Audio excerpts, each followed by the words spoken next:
আচ্ছা, আপনার নাম কি একটু বলবেন? আমার নাম প্রতিমা দাস। আচ্ছা, আপনি আমাদের SS academy and higher studies থেকে এইচএস করেছেন। হ্যাঁ, তো আপনি এখান থেকে কতটা সাকসেস পেয়েছেন? প্রথম থেকে ছোট্ট করে বলুন, আমি বেশি কিছু জানতে চাই না। আমি 2001-এ মাধ্যমিক দিয়েছিলাম। তো তারপর আর পড়ার সুযোগ হয়নি। কিন্তু আমার এখান থেকে আমি একটা কাজের সঙ্গে যুক্ত আছি। সেখানে আমি যে কাজটা করি সেখানে শিক্ষাগত যোগ্যতা আমাদের প্রয়োজন ছিল।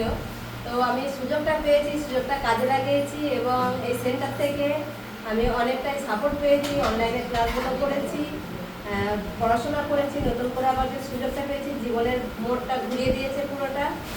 অনেকটাই সাকসেস। আচ্ছা, আপনি SS academy and higher studies গ্রুপটাকে আপনি কি বলবেন তার জন্য? যাদের চেষ্টা আছে, যারা আবার নতুন করে কিছু শিখতে চাইছে, হয়তো অনেকে লজ্জা পায় যে বয়সের কারণে আমি আর যাব না বা আমি পড়াশোনা করব না, কিন্তু এটা ভুল ধারণা। যে কোনো বয়সে যখন খুশি পড়াশোনাটা করা যায়, সেটা আমাদের কাছে সুযোগ আছে সেন্টার থেকে।